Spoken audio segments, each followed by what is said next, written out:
Tessa, for joining us even via recording. And please be reminded that this webinar shall be recorded for documentation purposes. We would also like to acknowledge the presence of Ma'am Nikki Navea, the OIC Division Chief for the Feedback and Grievance Division. And of course, to all our participants, please don't forget to click the attendance form for our reference. And of course, please feel free to chat your queries or questions during the discussion. And now to officially start this IEC, to discuss the salient features of the Republic Act 11055, together with the ePhil ID, PhilSys Check, and API-enabled authentication services, we call on the Division Chief of the Social Protection Use Cases Division from the PhilSys Registry Office. Ladies and gentlemen, let us give a warm round of applause to Ms. Maria Fides Wilma A. Marquez.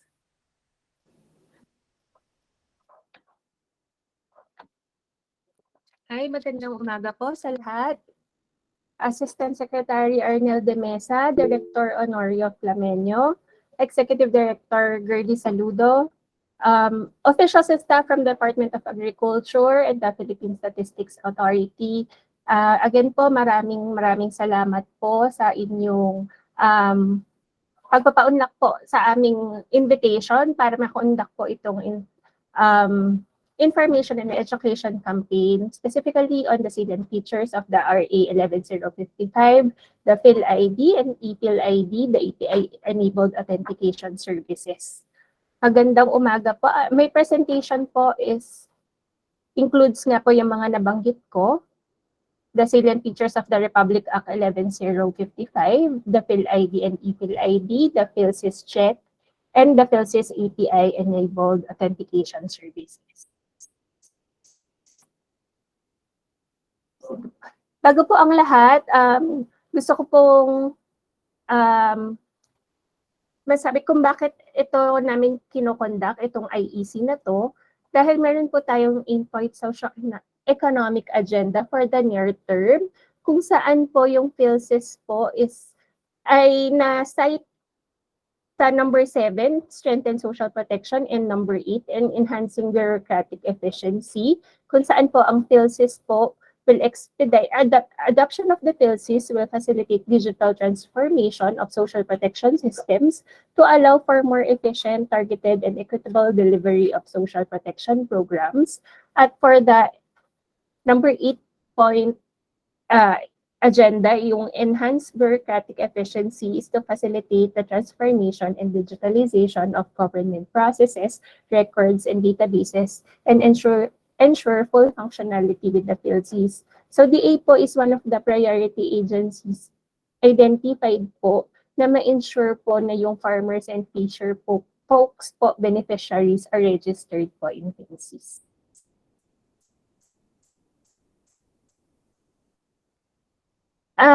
Sa atin naman pong recent lang na 2023 to 2028 na Philippine Development Plan, cited din po ang PhilSys, na-identify po siya as enabler to realize the outcomes of the Philippine Development Plan, particularly its role in building better government data systems, such as more targeted social protection, particularly po for Chapter 3 in reducing vulnerabilities and protecting purchasing power. Under 3.2, strengthen social protection through the registration in PhilSys, it assures that those in geographically isolated and disadvantaged areas, specifically the indigenous peoples, will have access to social protection programs.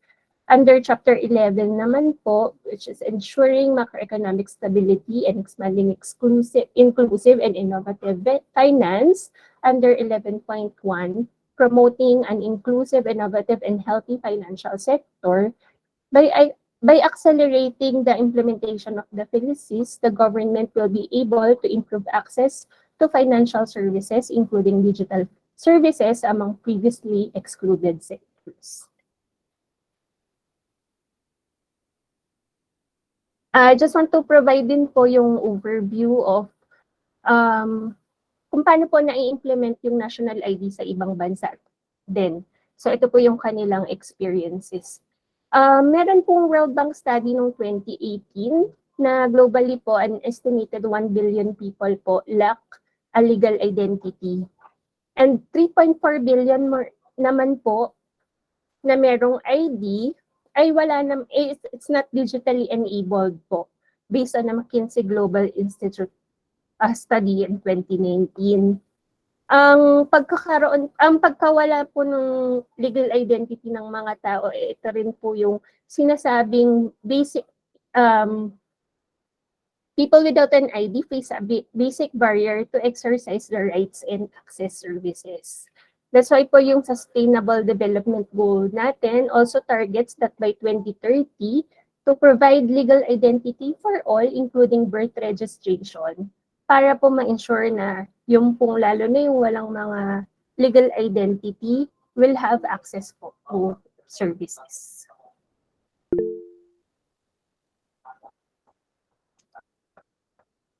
This one naman po is to provide you yung ano yung impact ng pagkakaroon ng national ID dun naman po sa mga bansang nag-implement na nito.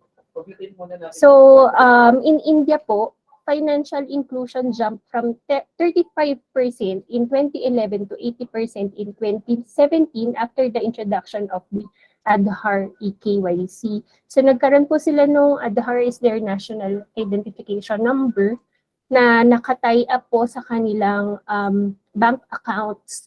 Kaya po nagkaroon po ng jump po doon sa financial inclusion sa kanilang bansa. So in Pakistan po, they saved $248 million following the 2010 floods by using the national ID to verify eligibility and cross-check databases.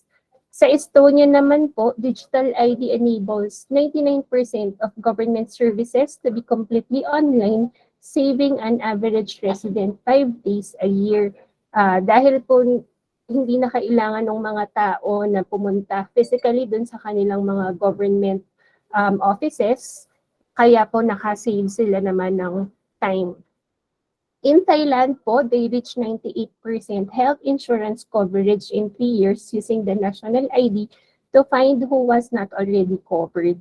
So in Thailand po naman, yung kanilang national ID is tied to their insurance, health insurance. Kaya they were able to map out kung sino pa po yung hindi pa nako-cover ng health insurance. So going po dun sa main agenda po for this topic. So we have yung salient features of the Republic Act 11055. On August 6, 2018, President Rodrigo Duterte signed into law an act creating a national identification system in the country. The Philippine Identification System, or PhilSys Act of 2018, aims to promote seamless delivery of service, improve the efficiency, transparency, and targeted delivery of public and social services, enhance administrative governance, reduce corruption, and curtail bureaucratic red tape to avert fraudulent transactions and misrepresentations, and strengthen financial inclusion and promote ease of doing business.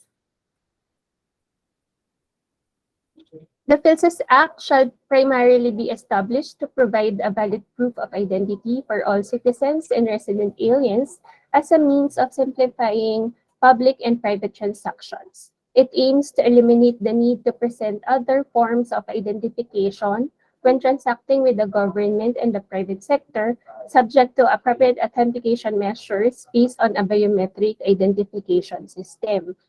With the presentation of the PhilID po, transaction to validating the person's identity should be sufficient proof and there's no need to present 2 or more IDs.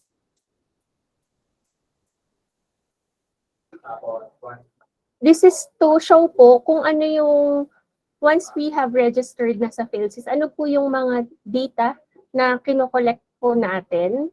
So ito lang po yun. There are 2 kinds of information being collected by PhilSys, yung pong demographic at saka biometric data. So for demographic data, the mandatory fields include the full name, the sex, the date and place of birth, the blood type, address and residency, At optional information naman po yung marital status, mobile number, and email address. For the biometric information, we also collect a front-facing photograph, 10 fingerprints, and iris scan during registration.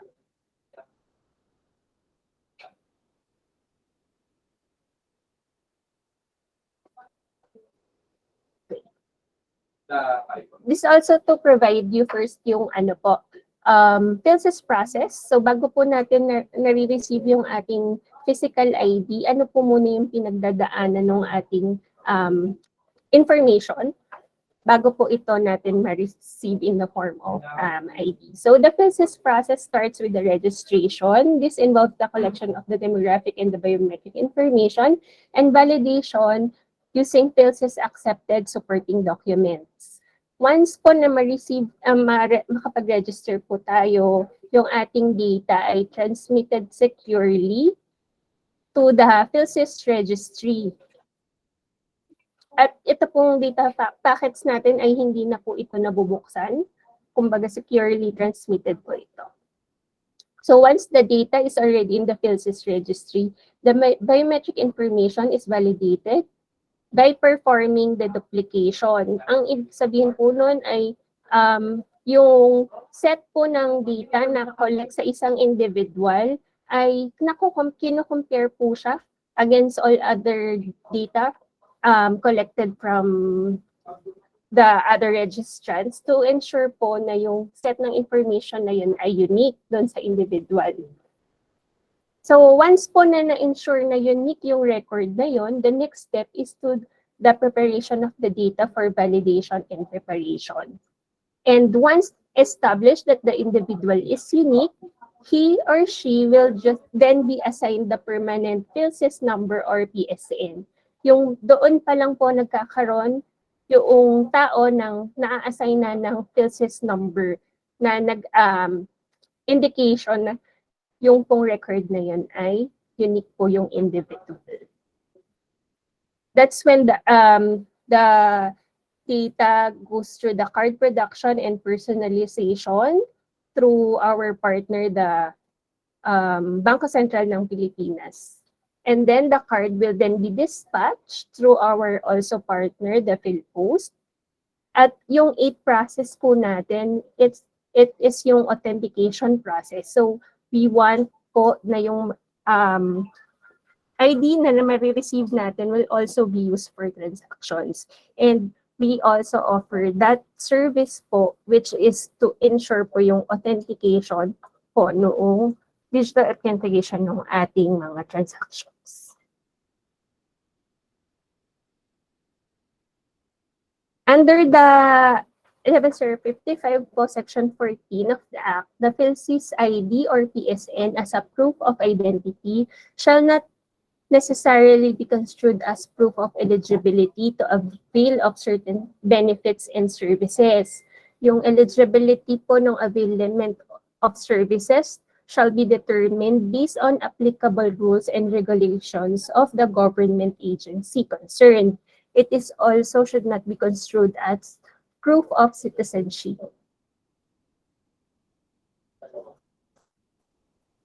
Also under Section 19 of the PhilSys Act, any person or entity who will refuse to accept or recognize the PhilID or PhilSys number as the only official identification of the holder without just and sufficient cause shall be fined an amount equivalent to 500,000 pesos. The PhilID or PSN shall also not be used for fraudulent transactions, as well as use of false information during applications and updating and unauthorized use of the PhilID PSN or PSN by another person. PhilSys po has 2 simple functions. First, it is to create a unique identity for all Filipinos and resident aliens through the PSN or the PhilSys number, which is a 12-digit number. And the second is to provide reliable authentication of an identity for secure and digital transactions.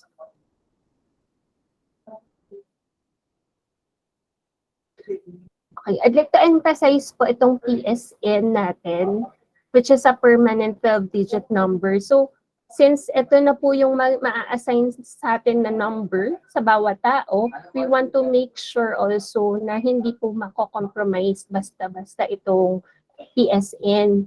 That's why it should be kept private and not intended to be collected or used for transactions. Kapag natanggap niyo po yung inyong ID, it is also, nandun po yung ating PSN, but it is micro-printed, kaya hindi po ito basta-basta mabasa ng ibang tao. And kayo rin po, you need also a tool to read the PSN. So, if we cannot, kumbaga, use the PSN for transactions, what should we use? Ito pong mga nandito naman sa right side, yung PSN tokens. These are the parang derivatives of the PSN that we can use for transaction. So first, we have the PhilSys card number. The PhilSys card number is the unique and randomly generated 16-digit number displayed on the front face of the PhilID. So if you already have your PhilID, yung number po na nakikita nyo doon, 16 digit is not your PSN, but it is the PhilSys card number. And that one, you can use that for transactions. Ito po yung mga pwede nyong ibigay kapag may sa mga inyong, kunyari mag-open kayo ng mga bank accounts. So the relationship po is like an ATM card. Kapag nawala ang ating ATM, magkakaroon tayo ng bagong ATM card number. So, ganun din po, kapag nawala po yung inyong PhilID, yung physical card, at ma-issuehan kayo ng bago, meron po uli itong bagong PCN. So, next is the alias PSN. The alias PSN po, magkakaroon po kami ng isang PhilSys mobile application that can generate po itong alias PSN. Yung alias PSN po, we can use that, parang we can generate that every transaction kapag meron kayong mga digital transactions. So yun po yung pwede nyo i-generate and ibigay sa online.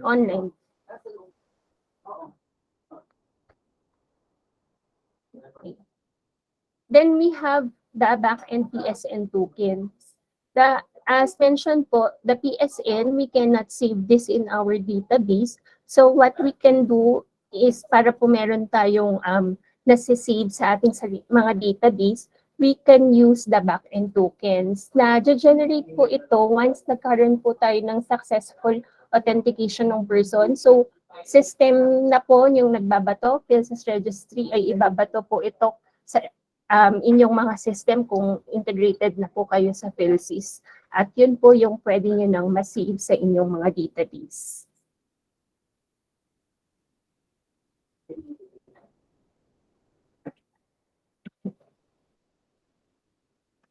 As mentioned po dun sa ating PhilSys process, no, yung 8-step po dun, we have yung authentication. So, we have two kinds of authentication, methods of authentication. First po, yung dito sa baba, yung match against the PhilID card or the mobile app. So, once na-receive niyo po yung inyong PhilID at ginamit po ito sa transaction, paano po natin ma-ensure na hindi tampered yung card? We have the QR code po doon sa back ng card. Kapag nagmeron din po later on, magkakaroon po ng issuance of a downloadable or ma-access nyo na PhilID sa inyong mga mobile phones na meron din pong QR code. So it entails po the scanning of the QR code using the PhilSys check at yung information po na ilalabas doon should be matched against kung ito po yung nandun sa face ng card. So dapat nagmamatch po kung ano yung nasa QR code doon sa mismong card. Kung i-PhilID naman po ito, yung nasa papel, you should also scan the QR code and dapat po mag-match yung information nandun sa nakaprint sa papel na mga demographic information. Next is the match against the PhilSys registry. So this one po, it entails po system-to-system integration na para po makapag-connect directly ang inyong um, system sa PhilSys registry. So nagkakaroon po ng matching sa pamagitan ng pag-collect po ng PCN and one biometric information. So for example, you have a biometric authentication device na fingerprint po yung kino-collect. So yung person po, it will provide the PCN and the fingerprint para po makapag-generate, request for matching sa PhilSys registry. And once po nagkaroon ng match, the PhilSys registry will return successful or unsuccessful match. So yun po yung mga methods para ma-ensure natin yung pine-present po sa atin, yung lumalapit sa ating person, yung identity niya po ay ating ma-authenticate or ma-validate. Okay. Going to the PhilID po muna and the ePhilID para po mas maging familiar po tayo sa once na nag-present po sa atin, because I understand most of you here are also mga nasa front lines. So I'm sure baka may mga na-receive na po kayong mga PhilID at saka ePhilID. So this is just po to run through kung ano po yung mga features po ng ating PhilID and ePhilID. So the PhilID po should, as mentioned po, is non-transferable card that shall preferably be issued to all citizens and resident aliens registered in the PhilSys. At ito po should be recognized and accepted in all government and private transactions. Next.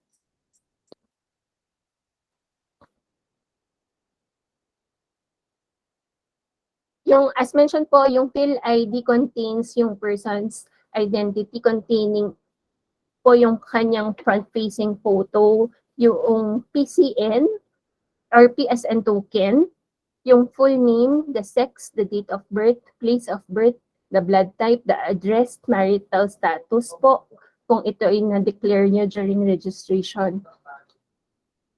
And as mentioned, yun nga po ay it also contains the QR code.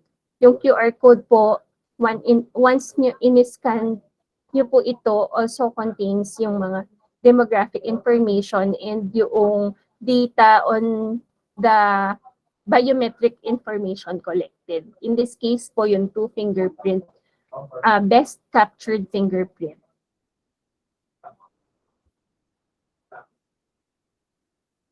Sa mga meron na pong PhilID, nakatanggap ng PhilID, ito po yung way para po ma-check natin na yung pinipresent sa ating ID ay authentic.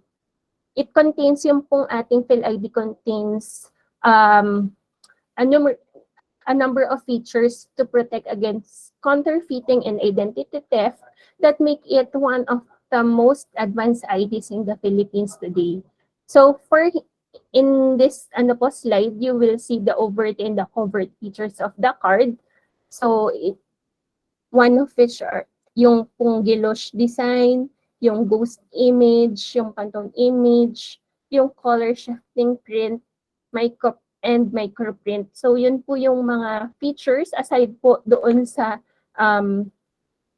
demographic information and other information contained dun sa card. Yun po yung pwede nating ma-inspect. At the back naman po, we also have the overt and the covert features. So for the overt features, we also have the gilosh design, the personalized data and labels, the QR code, and the card serial number. Meron din po tayo yung covert features, yung latent image, UV fluorescent images, PSN microprinted, and gilosh design.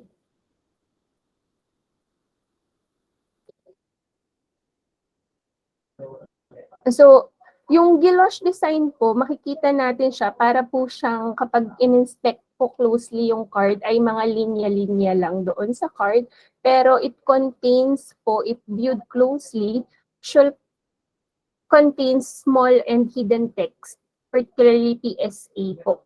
Dapat nakikita natin yon. Dapat din po clearly makikita natin yung pagkakaprint ng logos and seals.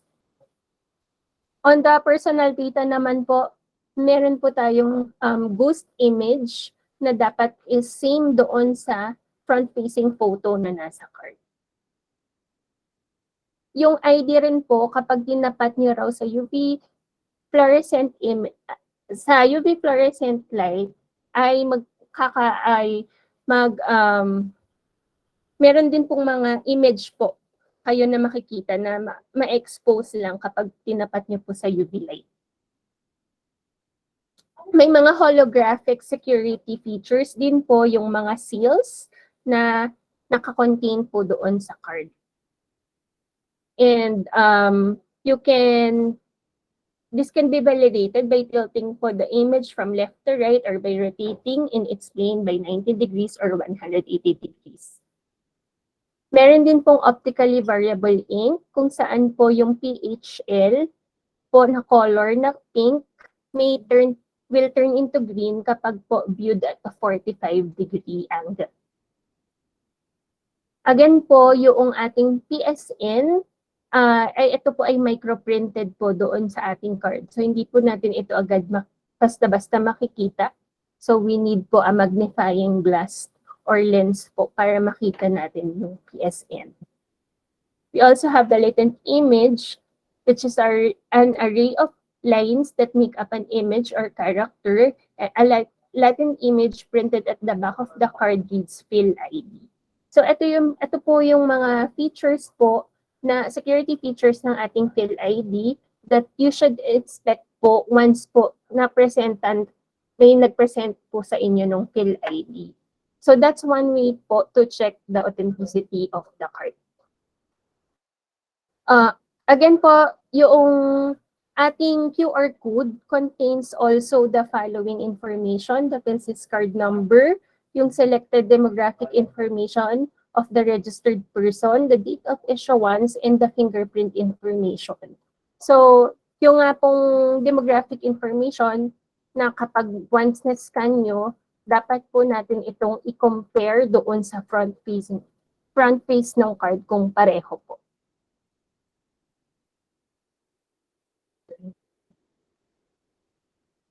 Next.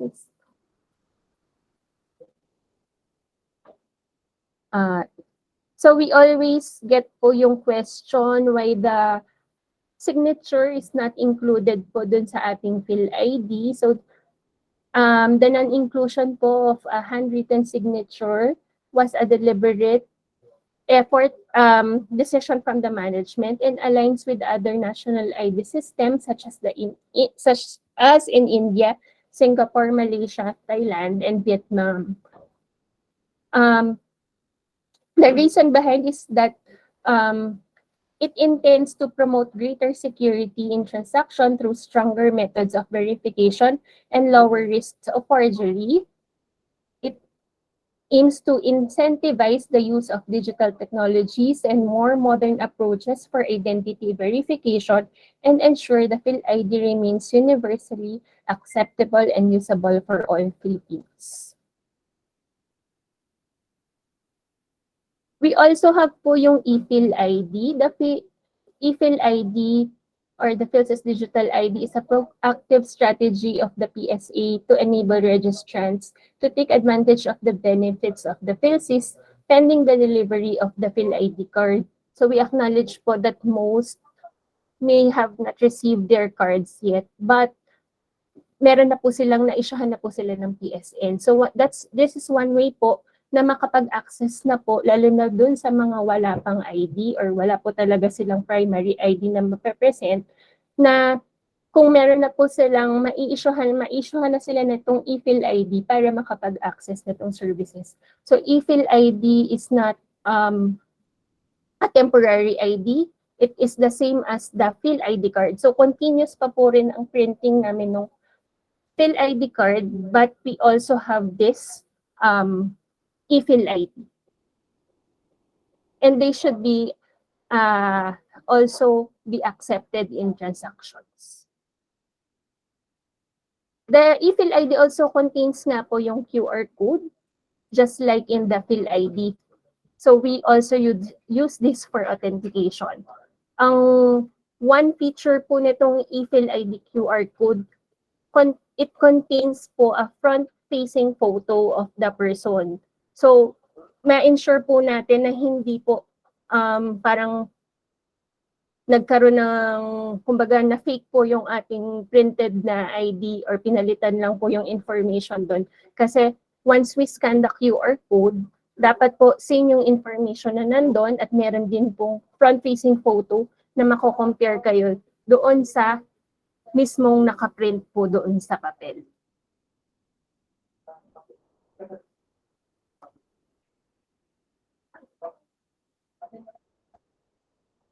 So, we have po the PhilSys check. Yung PhilSys check po, na-mention ko kanina yung one method of authentication, which is comparing po yung QR code information doon po sa nakaprint sa ating ID. At using po itong application na to na we develop, you will be able to scan yung QR code po of the PhilID and the ePhilID.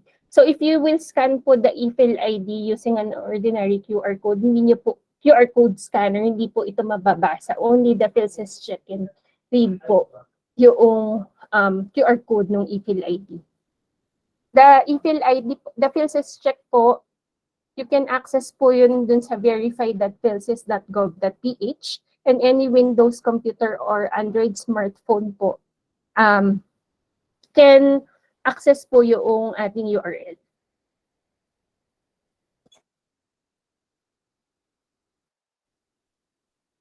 So ito po, ang sinasabi natin dito is offline. Offline dahil hindi po siya directly nagko-connect sa PhilSys registry. But it uses a public and private key cryptography that allows relying parties to verify the authenticity of the PSA-issued QR code. Once we have you have scanned the QR code using the PhilSys check, it will say po, ang sinasabi po nun is, yung pong QR code is issued by PSA. So it also contains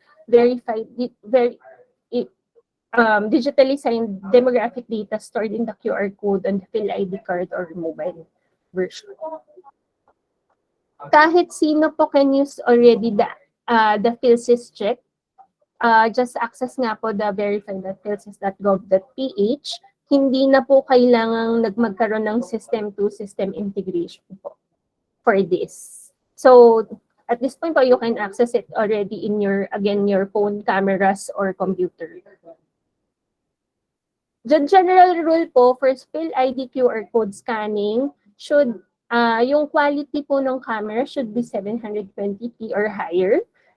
Yung optimal distance po from the scanner is from 3 to 7 inches, and scanning can be done while holding the PhilID card or laying on flat surface. Dapat din po ay walang visual effects and enhancements yung ating camera. Nakaka-apekto rin po yung operating environment natin sa scanning. So dapat po is maganda yung lighting.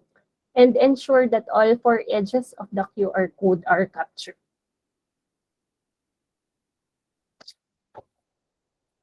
At this point po, we will have a PhilSys check demonstration.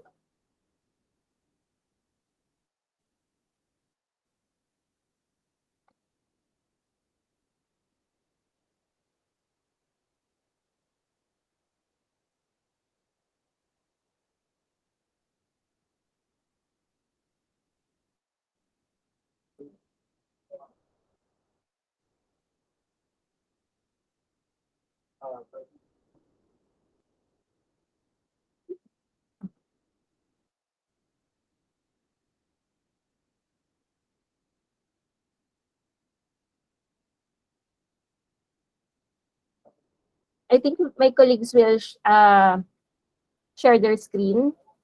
Okay. So sa inyo pong mga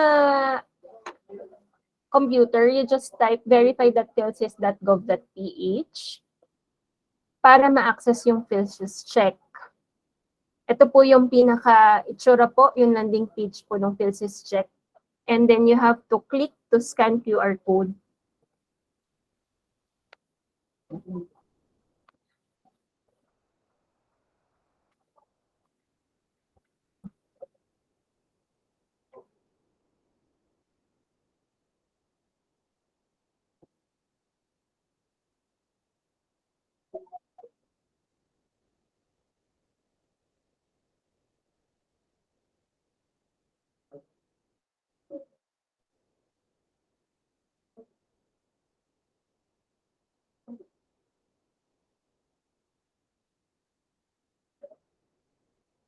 Ayan po. So, you will see po that upon successful scanning, the PhilSys check will say the PhilID QR code is successfully verified at it will show po yung demographic information, including po yung best capture finger. So, ito pong nandito sa ating demographic information should be compared po kung ano yung nandun sa card or dun sa ePhilID.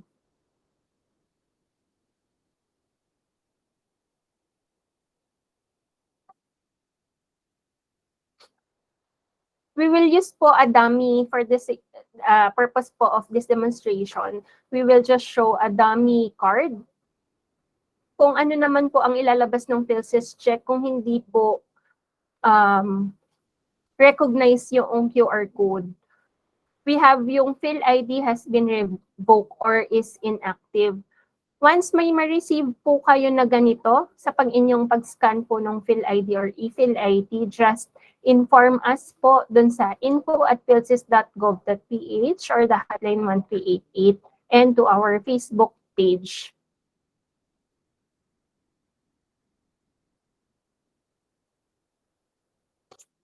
This time, we will scan po the QR code of the ePhilID.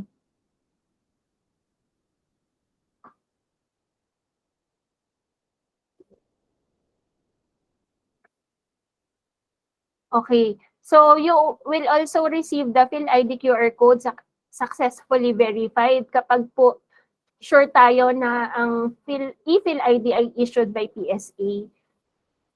It will show also the same demographic information, but this time po, we can see po yung front-facing photo of the person. So, importante po talaga na ma-compare natin ito, demographic information, and as well as the front-facing photo doon po sa nakaprint sa ating ePhilID. For information lang po, no? I think we just received some reports that meron pong success incident na using the PhilSys check ay nakita nila na yung QR code po is not the same as dun sa nakaprint po dun sa ePhilID. So, kailangan po talaga na gamitin natin yung PhilSys check, especially when we are presented po ng ePhilID. At this point po, we will go to the PhilSys API-enabled authentication services. So ano po ba itong API authentication service? Balik po tayo dun sa slide on authentication method. This time, it is the one matched against the PhilSys registry. The API-enabled authentication method po requires po system-to-system integration.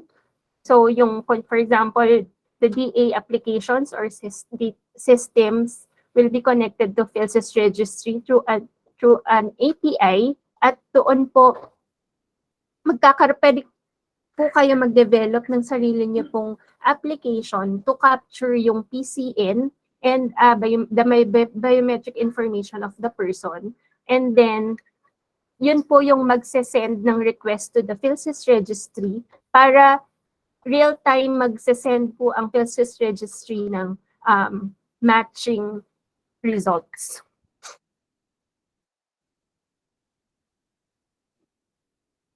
So there are parang three services po being offered by the PhilSys. So ito po yung mga pwede pong service na i-avail nyo or i-consider sa inyong mga business process to integrate in your business process. First is yung basic online authentication. Once po na mag-capture kayo ng PCN plus yung biometric information or PCN plus demographic information, uh, and the OTP. So, the basic online authentication, once ito po yung ginamit, ito po yung service na in-avail nyo, and you send a request to the PhilSys registry, the registry will send a simple yes or no verification against data stored in the PhilSys registry. Ang parang sinasabi lang po na ito pong record ng taong ito ay nandun, may na-match po na nandun sa PhilSys registry. The eKYC authentication naman po, just like the basic online authentication, it also needs to send the information of the PCN and the biometric information po of the person.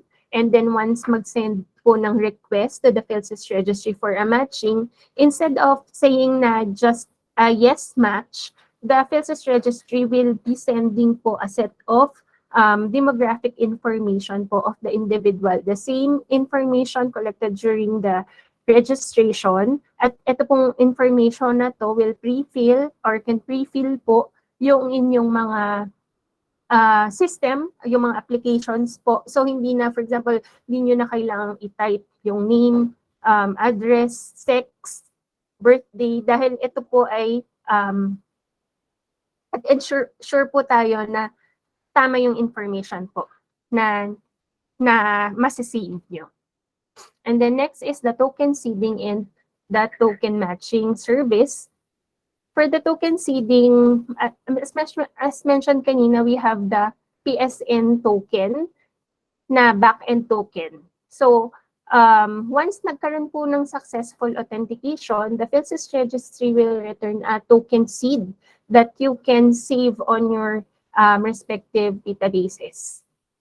Once, kunyari, different relying parties may have token seeds of a same person, and these relying parties may request for a matching service po. Kumbaga, kung nag-exist ang same person doon sa database ng another person. So, just with the token matching, there's no need po for actual sharing of the personal information of the person.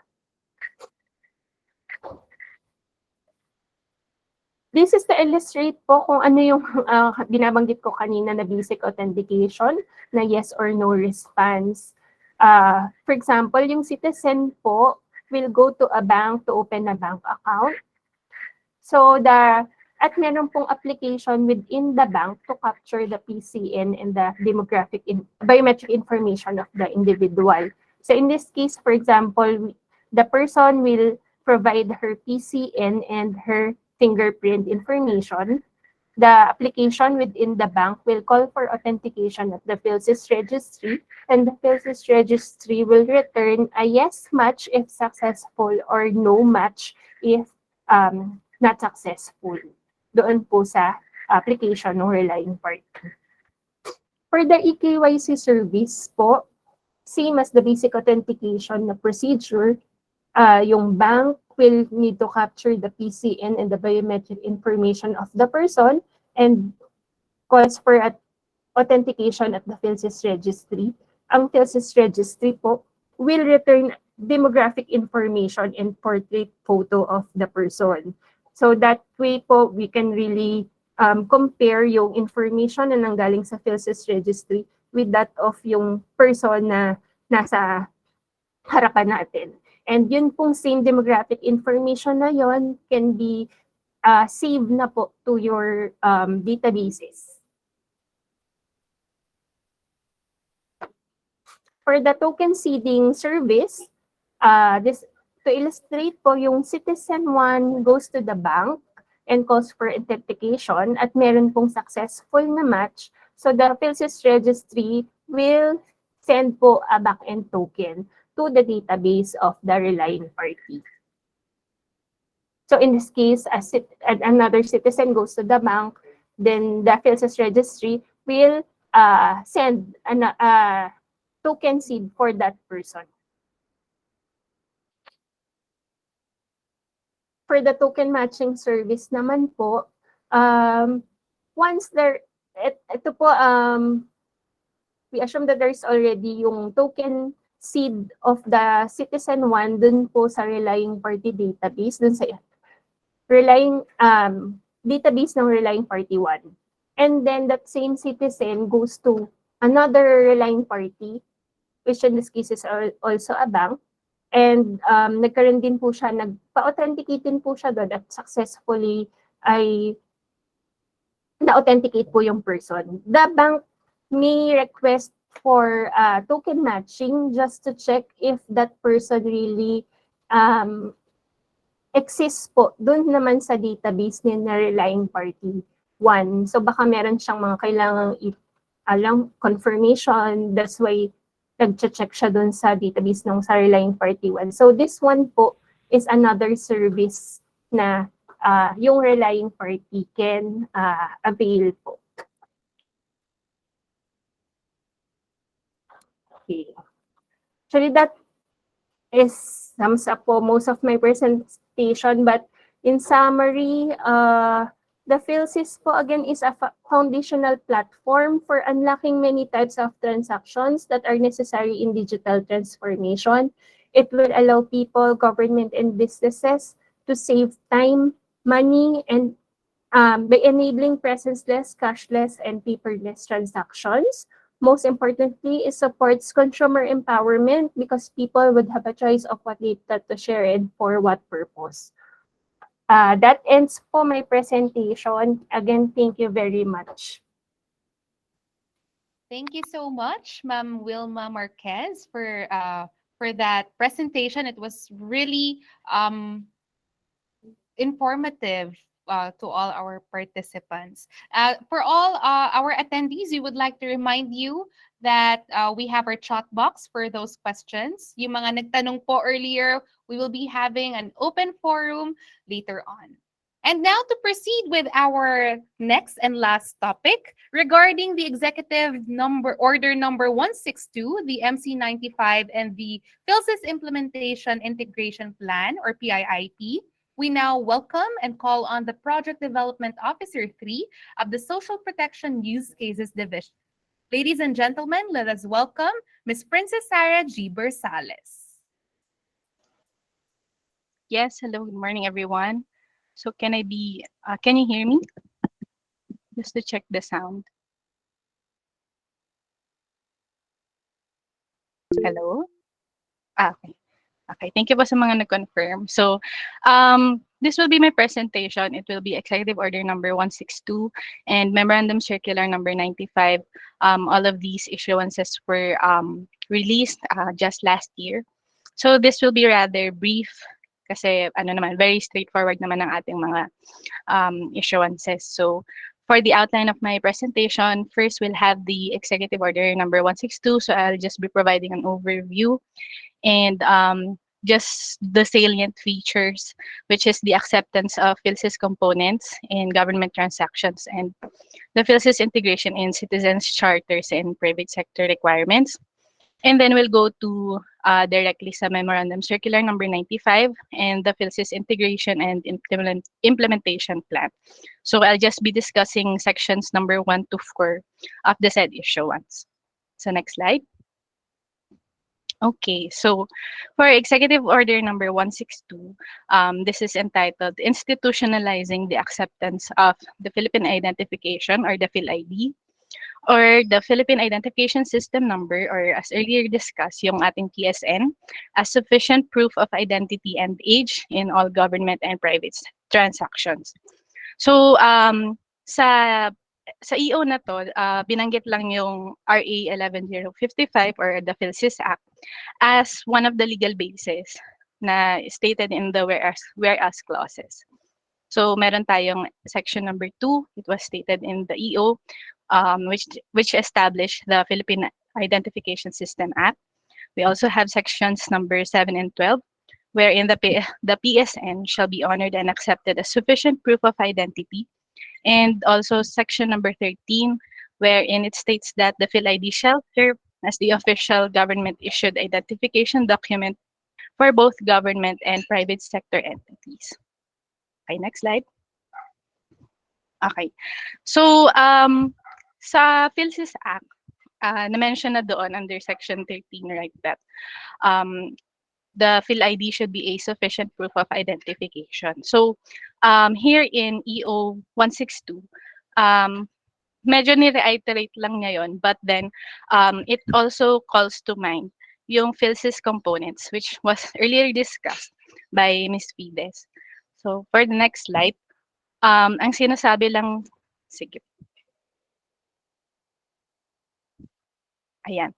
So, ang sinasabi lang nito is, bukod sa physical card, we can also accept yung presentation ng PSN or the PhilSys number, the PCN, and or yung alias PSN, which was mentioned earlier na available through the mobile app. It, hindi na natin i-discuss yun in depth. Pero yung gist lang nung provision na to in the EO is that even without the physical card, we should incorporate in our transactions yung acceptance ng PSN, PCN or alias PSN or yung mga derivatives ng ating PSN sa mga transactions natin. Of course, guaranteed na ma-authenticate naman natin ito through PhilSys. So, ito yung example na na-cite sa EO. Sige, let's flash yung other icons. Ayan. So basically, ang sinasabi lang ng provision na to in the EO is that in your application of marriage certificate or sa LTO with your student permit or driver's license or even with PRC or sa COMELEC, basically yung mga government transactions natin, you can either present yung ating PhilID card, the physical ID, or even just the PCN na-discuss din naman earlier that makikita ito sa ating physical card. Or pwede din yung PSN or yung alias PCN in lieu of the birth certificate. So, this is especially advantageous sa ating mga beneficiaries that yung hirap mag-secure ng birth certificate. So, pwede nilang i-present lang yung mga PhilSys components na ito sa pag-apply sa ating mga serbisyo na ino-offer. Of course, relevant sa DA is, for example, yung mga interventions na ginagawa natin. So, yun lang yung sinasabi ng provision na to of the EO 162. Next slide, please. Okay. So, nakapaloob din sa EO is that the PSA shall ensure that cardholders or holders of the PSN will not be prejudiced if authentication cannot be performed through no fault on the part of the said person. Of course, ano na to, outside the control of our cardholders na if, for example, sa system ni PSA, nagkaroon ng mga glitches or parang down yung system. So, labas na doon si cardholder. Yun lang naman yung sinasabi ng provision na ito. Next slide. So, last point for EO 162 is that yung sa PhilSys integration in citizens charters and private sector requirements, ang sinasabi lang nito is that all covered agency, so i-define natin later yung covered agencies, are directed to amend their respective citizen charters, particularly as regards identification requirements to integrate the PhilSys components and accommodate its features. So this could be as simple as updating your list of requirements to include PhilID or the ePhilID as an accepted proof of identity. So something ganyan. Yeah. So that ends my presentation for the EO 162. Let's now move on to the Memorandum Circular number 95 and the PhilSys Integration Implementation Plan or the PIIP. Okay, so this is entitled Directing All Government Agencies, Offices, Instrumentalities, as well as LGUs to prepare for the implementation of the Philippine Identification System and its integration into government processes, databases, systems, and services. So earlier, nabanggit ko yung covered agencies. So na-define siya here sa Memorandum Circular as all government agencies, instrumentalities, departments, bureaus, offices, LGUs, GOCCs, GFIs, state universities and colleges, as well as other chartered institutions. So in short, covered po ang DA ng Memorandum Circular na ito. Next slide. So this is what you just have to bear in mind with regards dito sa issuance na ito. So if you're a covered agency, first you have to identify yung mga processes and services na binibigay natin sa public. And then, relative to that, pagka na-identify nyo na yung mga processes and services, pwede na rin tayo mag-determine ng type and quantity of biometric authentication devices na kakailanganin to integrate yun ngang PhilSys sa ating mga processes and services. So, biometric authentication devices such as, actually, maganda yung representation ng participants natin sa webinar na ito. So, I took a brief skimming. So, meron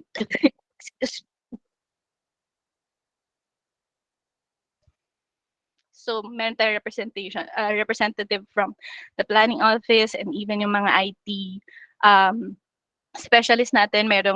Nakita ko may mga information officers or may mga ISAs. So, sila yung best na makakapagbigay ng input sa sa provision na to ng MC 95. Yung biometric authentication devices natin could go with either fingerprint scanners, iris scanners. So actually depende yun sa agency kung ano yung napaperceive nila na kailangan. So aside from that, the MC also stipulates that we have to develop a 2-year work plan. So dito papasok si PIIP, which will be discussed later on. And then we have to incorporate PhilSys integration to strategic plans and programs. So dito po natin nakikita yung role ng ating mga planning offices. And then, of course, you have to coordinate and enter into formal agreement with us.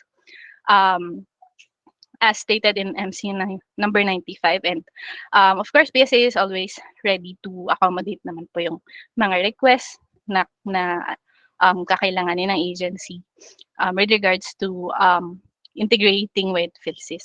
And lastly, sabi rin sa MC is that we had to publish a PhilSys integration plan and the status of implementation. Next slide, please. Okay, so that's it for section 1. And let's go to section 2, which is the monitoring.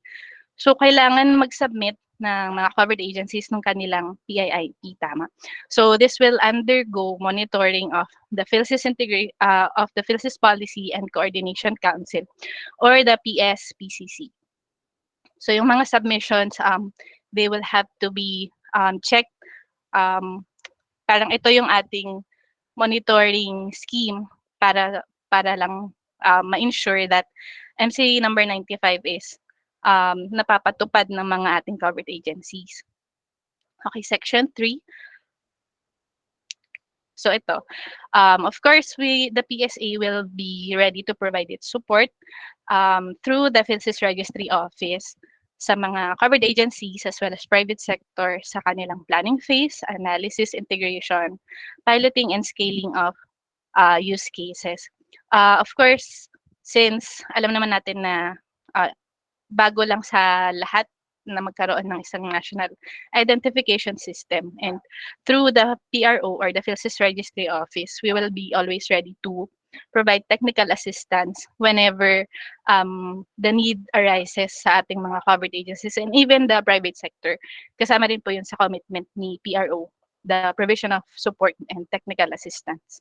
So yun, that's it for section 3. And lastly, section 4, this is the ultimate goal naman po of PhilSys. It's the interoperability of databases and systems, wherein the PSA and the ICT shall ensure that all information databases and systems na iti-develop ng mga government entities natin shall be synchronized to facilitate interoperability of government initiated identification system. So should you wish to have your own identification system, kasama po ang PSA and DICT in providing technical expertise sa pag-develop ng mga system na ito.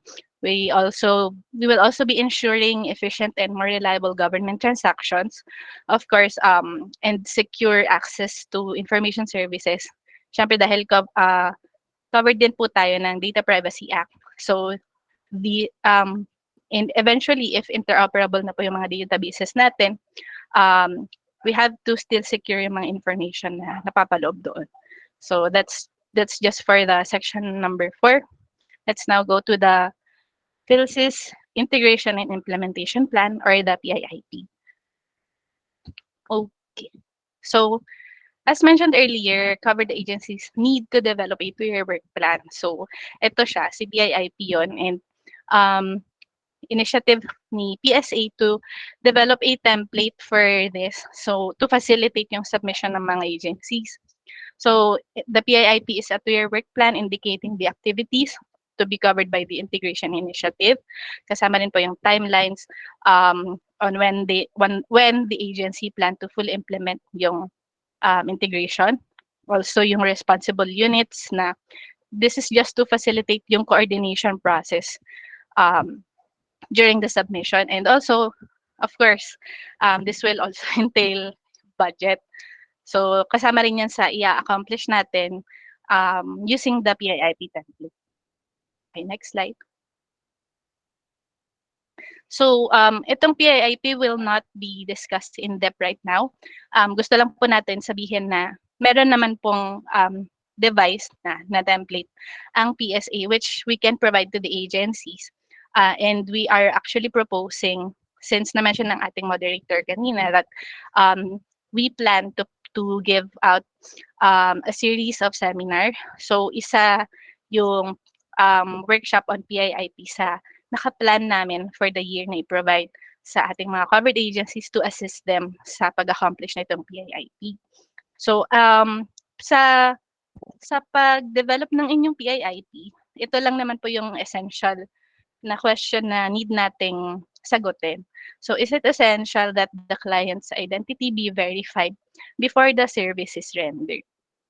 So of course kasi ang pinaprovide na service ng PSA ni PhilSys is the authentication of the identity ng person. So if tingin nyo sa inyong mga processes and services, kailangan natin ma-verify yung kanilang identity, then maganda po na i-accomplish natin yung PIIP for that. For example, I know na may mga intervention CDA na nagpo-provide ng mga cash assistance such as yung RCEF, RF, yung mga cash distribution interventions natin sa mga farmers, sa mga subsidies natin.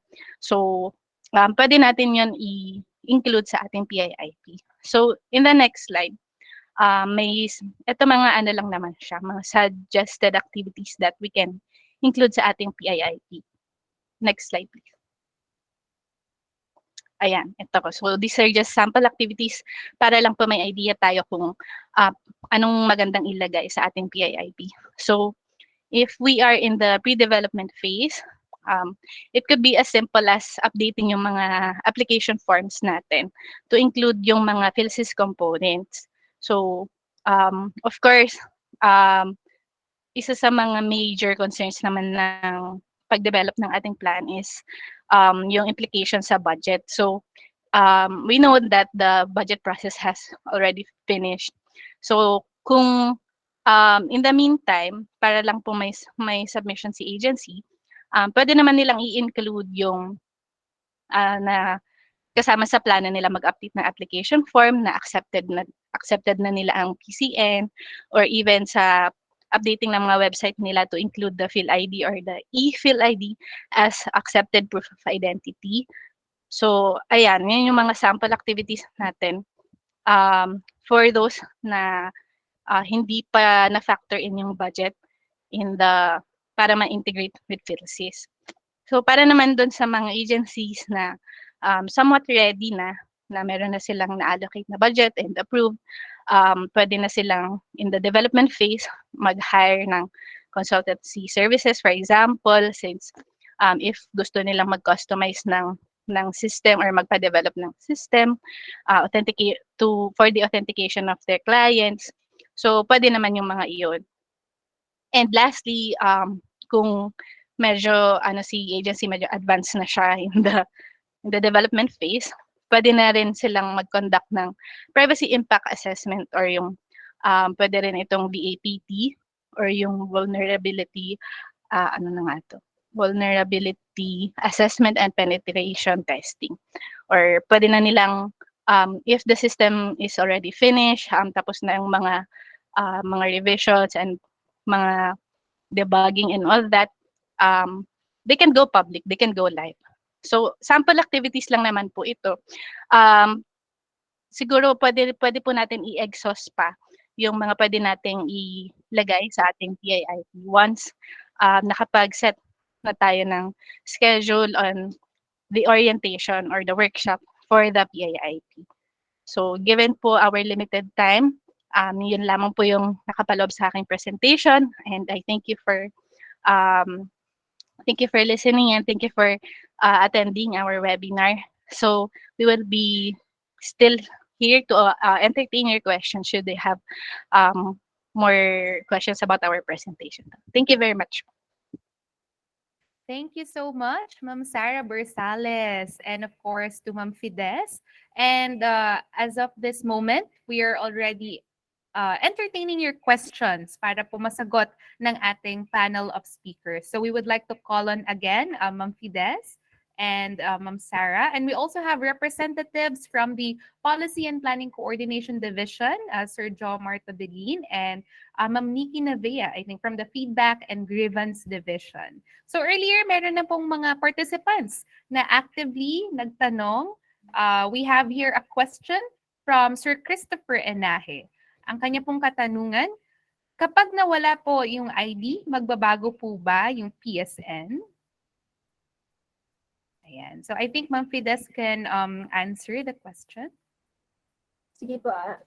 As mentioned nga po, ang ating PSN ay yun na po yung magiging number natin hanggang tayo ay mamatay. So, hindi na po yun talaga magbabago, yung PSN. Kapag nawala po yung ID natin, same pa rin ang ating PSN. Ang mababago nga po is yung ating PCN, yung PhilSys card number na nandun po sa card. But the PSN stays the same po. Thank you so much, Ma'am Fides. We also have here, I think, Mr. Oliver Changcoco. Ayan. So we have a question from Sir Julius Enoch. I encountered po sa Pag-ibig Quezon Avenue branch na ayaw po nilang tanggapin ang PhilID dahil wala raw pong signature. Sinabi ko rin po na may QR code at ayaw tanggapin. May I file case for not following Section 19 of the PhilSys Act? Thank you po. I think we can have Sir Oliver from the PhilSys Advocacy Unit to answer the question. Or anyone from... Yeah, hi, good morning. For this, the usual process is that these cases or your complaint should be reported to FGD. Then we'll entertain those cases or those reported non-acceptance cases. Then we'll a separate division will be undertaking the investigation, and a separate unit will be discussing directly with the concerned relying party as to the reasons why they were not or they did not recognize or honor the PhilID, the card presented. But yes, to answer, pwede po kayong mag-send ng report sa FGD so we can entertain or we can validate your complaint. Thank you. Thank you so much, Sir Oliver. And in addition, I think it will also undergo a process po, no, in the verification of the details. And in the case of Sir Julius, meron po siyang branch na nabanggit. Okay. So we have another question coming from Miss Vedenia. Ang kanya pong katanungan, I think, shall be addressed to the PPCD by Sir Jones. So how do we update the name and marital status? Ano-ano po ang requirements and pwede po ba itong online? If not, saan po pwede ipa-update? Hello, good morning everyone. Opo, regarding po sa updating po no na atin po mga information sa PhilSys, yes. Actually, it's part of the post-registration activities. And isa po, I mean yung name, marital status. Siguro iba yung question ni Ma'am Mariel Toledo ng civil status, addresses. This can be updated. Yun nga lang po, as of the moment, the module for the updating, yung updating po hindi pa po siya available. I mean, even the issuance of replacement field ID na other than the natural calamity. So yeah, I think the PSA will be releasing advisories once the post registration, which is the updating, will be available po. So there will be requirements for the updating of name, like for example, kailangan po ng kunwari kung may mga errors po sa pangalan, so kailangan po ng annotated na mga na PSA certificate of live birth or report of birth, and then kung sa mga letters naman and other errors po no, you can still present other supporting documents. So hopefully the PSA will be releasing an advisory and also IEC materials regarding po dito sa updating and issuance of replacement field ID. Thank you po. Thank you so much, Sir Joms. Okay, so be updated po if ever there are policies or advisories. Ito po ay dinidisseminate naman sa iba't ibang agency. Of course, ang DA po ay kasama sa ating mga priority agencies as well. Okay, so we have here another question from Chelsea Red. Ang kanya pong katanungan is regarding the delivery of PhilID. So, are there number of days to consider for each PhilSys process since the cards are taking long to deliver? I think we can have po Ma'am Fides or Sir Oliver for this. Okay, I'll answer, then Ma'am Fides can supplement those items that I might miss. Number one, the delivery, if we are talking about the actual delivery, the delivery is undertaken by our partner, the PhilPost. The printing of the card is undertaken by our partner, the Bangko Sentral ng Pilipinas. As to the process, I think we presented how we process your data from the registration up to the assigning of PSN. There is certain portion there where we need to deduplicate your information. That takes a certain period of time because we need to match your biometric and your demographic information to all those who have been in our system. Merong span of time for that certain procedure. So it is not, we can provide you an average number of processing time, but it is not parang hindi siya pare-parehas because there are those we need to revalidate and there are those we need to again parang review because of as regards the duplication process. Baka meron kasing mga demographic and biometric information na magkakaparehas. We need to ensure na walang walang nag-register na ng dalawang beses or walang nag-register na pagkaparehas ay magkaibang pangalan pero isang demographic or isang biometric information. We need to eliminate the duplication or we need to deduplicate this information. And number two, same as yung Rian, if I can answer also yung number 8 na question, yung mga nag-register din until now wala pa yung card nila, we can provide them the application or the website where they can check kung hawak pa nila yung TRN. They can check kung available na yung kanilang ePhilID. Wala pong difference yung PhilID sa ePhilID. The ePhilID, as mentioned in the presentation, is another way for the people to enjoy the benefits of having an identification pending the delivery of their card, PhilID card. So kung hawak pa po ninyo yung TRN ninyo, wala pa yung PhilID card ninyo, you can go to this, what do we call this website. They can check the availability of their ePhilID, then they can claim their ePhilID through our permanent registration centers. Thank you. Thank you so much, Sir Oliver. Okay. Ma'am Fides, I think may also add something. Ay, wala na, Rian. Thank you. Okay po. Yeah, in addition to what Sir Oliver said, ayun po, we can also track the status of our Phil ID or e-Phil ID at the official website at the um, tracking.philpost.gov.ph po, where you can enter your TRN and see the status of the delivery of your ID. Ayan. Okay. So another question po that we have is coming from Miss Mariel Toledo.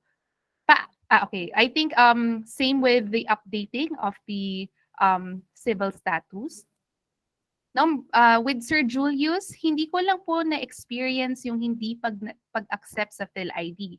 Parang 8 out of 10 people na nakilala ko, especially farmers and fisher folks, ayaw tanggapin ng PhilID dahil no signature, even sa applying sa banks and other government sectors. What does PSA should do about this to improve the services?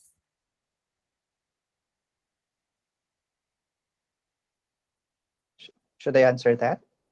Yes, Sir Oliver, go ahead. Okay. As mentioned in the presentations, the PSA have issued numerous advisories as to the use, the authentication, the use, acceptance, and authentication of the different formats of the PhilID. And as regards the banks, Bangko Sentral ng Pilipinas have already issued numerous memoranda and advisories to all financial institutions under their supervision that the PhilID card should be honored and accepted as a valid proof of identity and age. Should there be cases like this, again, we encourage you to report to us. We will conduct an investigation. We will conduct advocacy activities to ensure that these relying parties, government or private sector, adheres to RA 11055, the advisories of the Philippine Statistics Authority as the implementing agency of RA 11055, the advisories of the Bangko Sentral ng Pilipinas and other government sectors such as DFA, DSWD, etc., etc. Just inform us. We need to be informed as to what government agencies or private sectors are this not honoring or accepting the PhilID or the different formats of the PhilID. Thank you, Rian. Thank you, Mr. Julius. Thank you so much, Sir Oliver. We have another question from Sir Christopher. Kung nagkakaproblema po sa provision ng ID, feasible po ba na mauna yung deployment of alias PSN? I think this question may be addressed by Ma'am Fides. Yung pong, okay, we recognize po no, na hindi nga, meron po tayong parang pagbagal po noong pag-deliver po ng ating Phil ID cards, yung pong physical ID cards. But, ayun nga po, as mentioned, yung ating e-Phil ID, yung pong ating proactive approach para po masolusyonan nga yung wala pang mga ID. Na hindi pa natatanggap ng mga ID pero meron na po silang PSN number. So, yun po yung way natin para ma-enjoy na nga po ng mga tao yung benefits po ng pagkakaroon ng identification.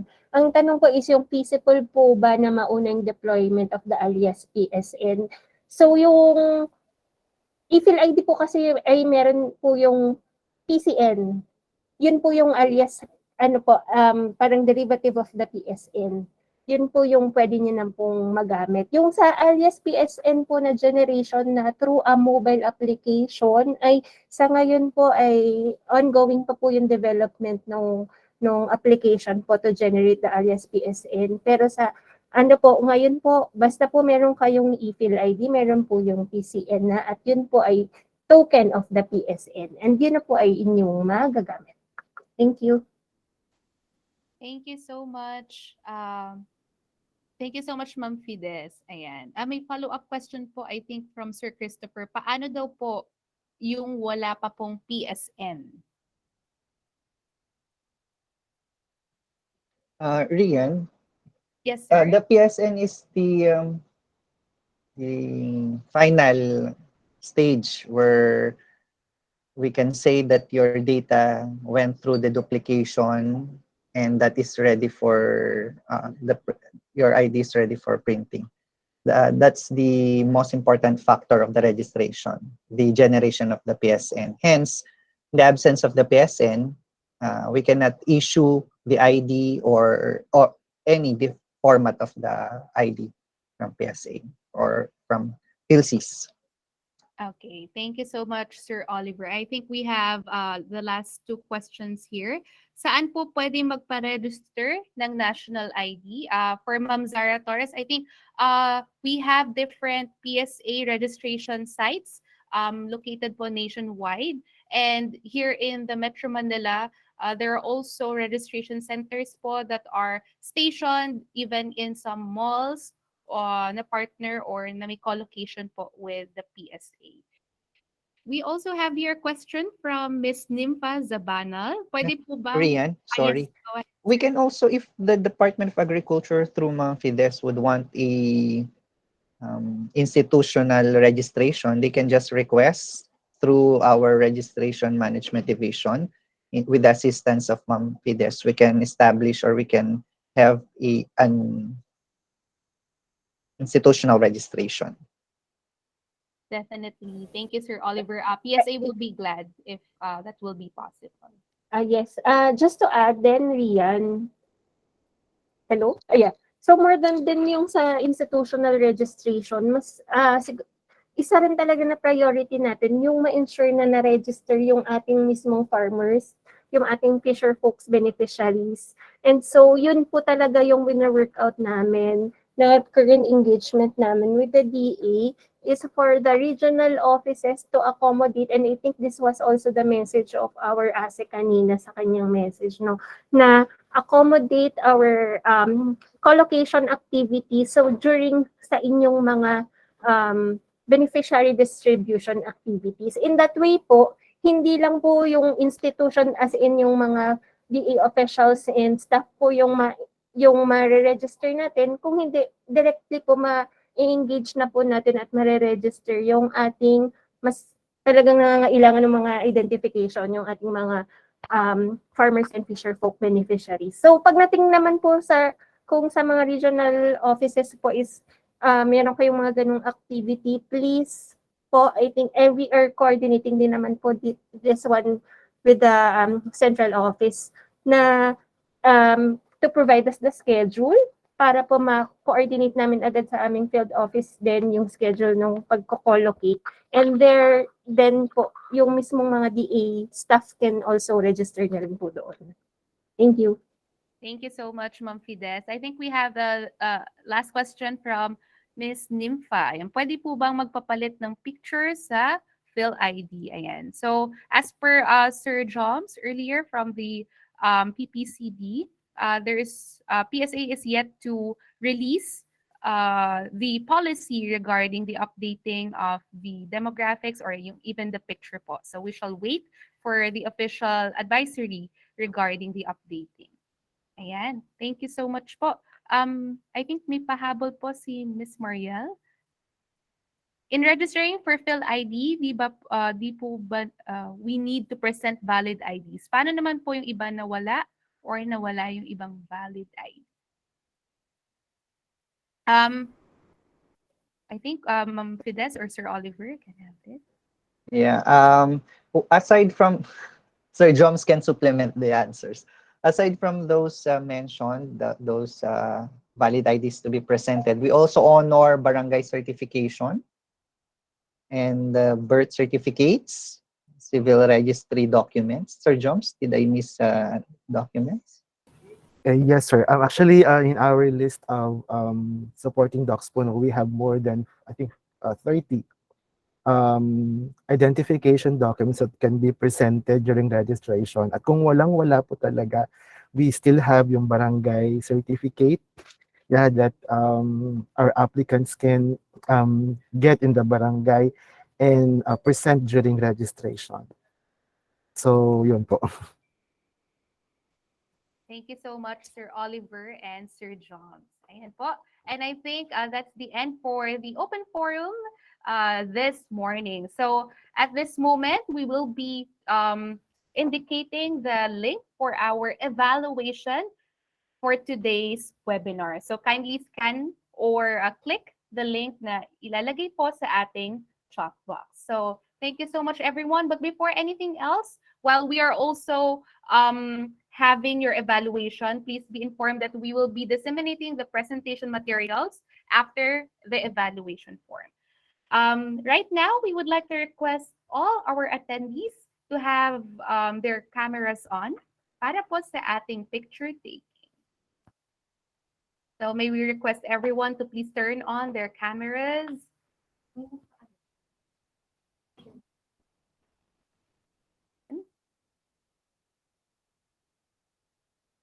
I think we're Estão bem. 182 in the room or in the Google Meet today. Ayan, ang gaganda naman po at ang gagwapo ng mga taga Department of Agriculture. Ayan. So no worries po sa mga walang camera. Okay, so we have 141 participants for the first stage.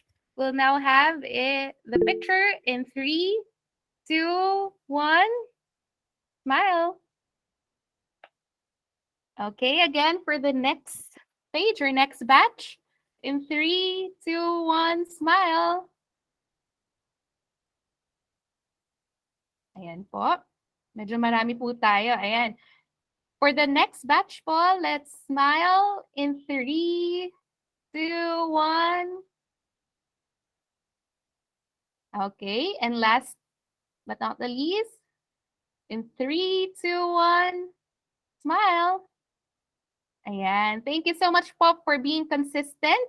And of course, please don't forget to click the evaluation form. Doon po namin ipapamigay ang ating mga presentation materials. Okay, so thank you so much to all our colleagues, our panel of speakers, and our participants from the Department of Agriculture. Again, this is the Information Education and Communication Campaign from the Philippine Identification System in partnership with the Department of Agriculture. I am Rian Peña Redondo, your host for today, and I hope that you will be having a great morning ahead. Thank you.